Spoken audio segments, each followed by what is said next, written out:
هاي، ازيكم يا جماعه؟ عاملين ايه؟ لو تفتكروا من فتره كده كنا بنلعب مع كوريا الجنوبيه، ففي لاعب عندهم بعد ما جاب فينا الجول الرابع يا حبيبي اتأثر قوي وادى التحيه العسكريه طيب يا ابني ليه بتعمل في نفسك كده؟ ده ماتش ودي وانت كده كده كسبان 4. بس هنقول ايه؟ دم، احساس. حقيقة اللاعب ده حرك جوايا الفضول تجاه هذه البيومي فؤاد العالم. يعني كوريا الجنوبية في حياتنا منتشرة اكتر من الفنان المقل بيومي فؤاد. مفيش حد في العالم مفيش عنده حاجة من ريحة كوريا الجنوبية، سواء بقى موبايل، عربية، تلفزيون زي اللي ورايا ده ومش شغال بس هي غلطتنا احنا اللي جبنا كهربائي مستذئب، اغنية للبي تي اس، مسلسلات من اللي بعضها بيبقى نمرة واحد عالميا، افلام من اللي بتاخد الاوسكار. الجماعة الشاطرين قوي دول في كل حاجة لحد الستينات ما كانوش لاقيين ياكلوا يعني، وعملوا معجزة اقتصادية في حوالي حاجة و30 سنة، وبعدين فلسوا وخسروا كل حاجة، وبعدين وقفوا على رجليهم تاني، والنهاردة اهو بسم الله ما شاء الله. فعملوا معجزتين في خلال 60 سنة، ومع ذلك الدولة المتقدمة الوحيدة اللي عندها معدلات انتحار عالية جدا، والسوداوية دي بتبان في فنهم، لا وبياخدوا دروس خصوصية زينا بالظبط. فيا ترى ايه حكايتهم؟ ده موضوع حلقتنا النهاردة ان شاء الله.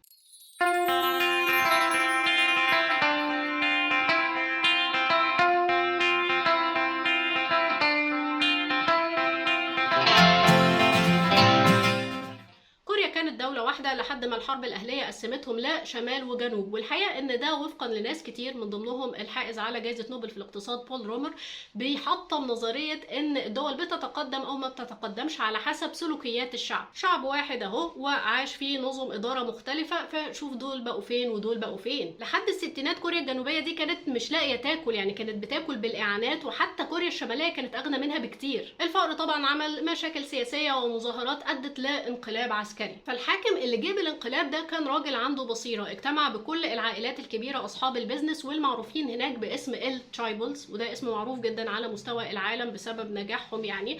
المهم قال لهم إن إحنا دولة ما عندناش بترول، ما بنضربش الأرض تطلع لنا فلوس، وما عندناش أي موارد طبيعية تانية، فلو ما اشتغلناش مش هنعيش. كمان إحنا عندنا كثافة سكانية عالية جدا، وبالتالي لازم نتجه للتصنيع علشان دي أكتر حاجة بتشغل ناس، وإحنا كدولة في ظهركم هنبعت نجيب لكم خبرات من بره، على رأسها اليابان، اعفاءات ضريبية، لو عايزين تخالفوا القانون حتى هنعمل نفسنا مش واخدين بالنا. وابتدت البلد فعلا تتجه للتصنيع وتتبدل. يعني سامسونج اللي تخض دي كانت في الاول بتشتغل في البقالة، ال جي كانوا بتوع ميك اب، وهكذا. ابتدت السلطة السياسية والترايبلز توجه رسائل للناس ان الشغل ده اهم حاجة في حياة البني ادم، لاننا لو ما اشتغلناش مش هنعيش. وساعد على كده غير طبعا ان هما بياخدوا مرتبات كويسة جدا، ان الشركة عادة كانت بتوفر لهم مثلا مساكن، فزميلي في الشغل هو جاري، بنشتغل مع بعض وبنأجز ونتفسح مع بعض. فعمليا الشركة دي فعلا كل حياته. مثلا شركة بوسكو اللي هي اهم شركة حديد وصلب هناك،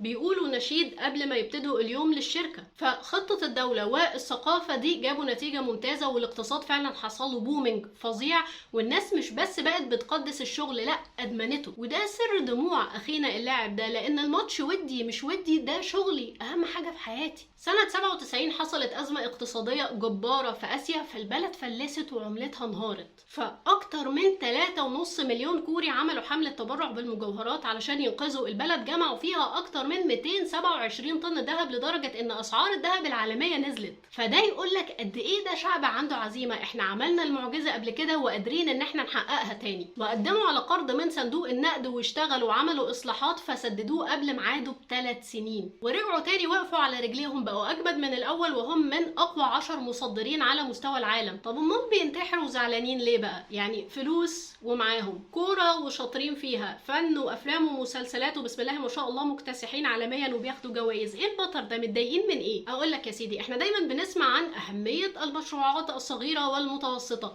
ليه؟ لأنها أكتر مشروعات بتشغل وبتحتاج عمالة. في الغرب ممكن كتكوت كده عنده 20 سنة يجيب فكرة ويشتغل عليها هو واصحابه ويبقى ملياردير، مفيش سقف للطموح. في كوريا لا، الوضع مش كده. الترايبلز هناك، وهي على فكرة يعني تتعدى على صوابع اليد، بتتحكم لوحدها في 50% من الاقتصاد، ودي ما بتحتاجش عمالة كتير، وكمان مفيش حد يقدر ينافسها. فمفيش فكرة المشروعات الصغيرة والمتوسطة دي. في الستينات لما ابتدى الاقتصاد يعني يشد حيله، ابتدت الشركات تقولك احنا محتاجين شباب مؤهل وجامعيين كتير. فالدولة طبعا اهتمت بالتعليم وبالجامعات، فبقى عندهم نسبة من خريجي الجامعة أعلى من أي دولة غربية، واللي فيها نسبة كبيرة من الناس بتكتفي بالتعليم الثانوي بس. بس، وعندهم طبعا تعليم ممتاز. لو نرجع للحلقة بتاعت من علم ابن صاحب عربية البسبوسة، مفيش اي دولة في العالم حاولت تفكر في انفتاح اقتصادي من غير ما تصلح التعليم الا مصر. يعني ما شفناهاش الحقيقة قبل كده، وده السبب في الوحلة اللي احنا فيها لحد دلوقتي دي. المهم ان النتيجة ان كوريا فيها شباب كتير متعلم احسن تعليم وبيعملوا كل اللي عليهم، وبرضه ما بيشتغلوش بسبب التشايبلز. احنا كمصريين مش محتاجين حد يشرح لنا مدى سوء احساس الواحد لما يعمل كل اللي عليه، او على رأي احمد مكي يدوس بعد البنزين بدوسة وبرضه ما يوصلش لحاجة. 15% من عمليات التجميل هناك بهدف تحسين فرصة الوصول لوظيفة. الطلبة هناك بتاخد دروس خصوصية زي ما قلنا في الاول، مش علشان التعليم وحش، لا هو تعليم ممتاز، بس مش مكتفين بده، عايزين يبقوا احسن. يمكن لما نعمل مجهود اكتر يبقى مصيرنا مختلف عن الناس اللي ما بتشتغلش دي. الفصول هناك في اخرها بيبقى فيه ترابيزات عالية كده، لان الطالب لو قعد على الديسك فترة طويلة وش هينام، ولو نام بيخصموا من درجاته. شوف الافتراء. لان هو بيبتدي يومه في المدرسة، يخلص المدرسة يطلع على مراكز الدروس الخصوصية يقعد فيها طول النهار، بعد كده يرجع بيته يحل الواجبات الكتير قوي اللي وراه. وعندهم على فكرة في بعض العمارات اماكن علشان الطلبة تذاكر فيها، مش مكتفين بالمكاتب اللي في البيوت. يخلص بقى كل ده بعد نص الليل ويرجع تاني يوم يعيد الدورة من الاول.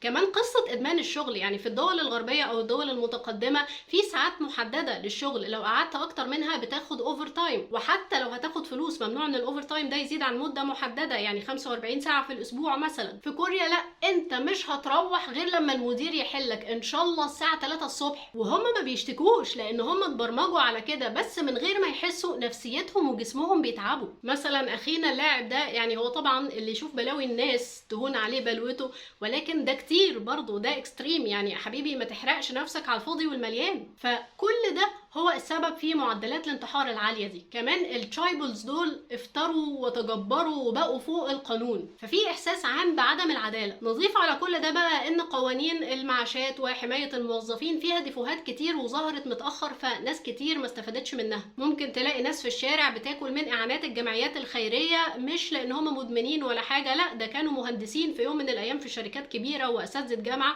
بس كل مشكلتهم ان هم طلعوا معاش او سابوا الشغل لاي سبب. كوريا دولة ما بتشبعش من النجاح، لما تحقق هدف بتحط عينها على هدف ابعد. مثلا سيول العاصمة دي بقت واحدة من اهم العواصم الاقتصادية على مستوى العالم، بس هم مش مكتفين بكده. قالك احنا مش عايزينها تبقى بس مكان الناس تتمنى تعمل فيه بيزنس، لا احنا عايزينها تبقى مكان الناس تتمنى تعيش فيه زي لندن ونيويورك وباريس. فقالك احنا في الاول ما كانش عندنا رفاهية ان احنا نجمل ونزوق في البلد، دلوقتي عندنا، فابتدوا يعملوا مساحات خضراء ويزينوا البلد ويعملوا اماكن ثقافية. ولكن تقارير عالمية كتير بتقول ان لازم يبقى من ضمن اهدافهم اللي جايه ان الشباب يبتدي يعمل عربيات سندوتشات لحد ما يلاقي شغل. لا طبعا ده اي كلام في الحماده، انا بقوله كده علشان اتقمص يعني شخصيه مذيعه في التلفزيون المصري، لا الكلام مش كده خالص. عليكم واحد، الهدف اللي جاي لازم ان البيزنس والثقافه تتغير علشان يبتدوا يفتحوا الباب للشباب وللشركات الصغيره والمتوسطه ان هي تبتدي تنافس، وان يبقى من طموح الكوري العادي ان هو يبقى عنده شركته الخاصه بيه، مش بالضروره ان هو يشتغل في شركه كبيره وخلاص، والا المعجزه الكوريه دي على اللونج ران هتبقى مهدده. شكرا يا جماعه، يا ريت ما تنسوش السبسكرايب واللايك والشير، ومستنيه اراكم في الكومنتس. شكرا، باي باي.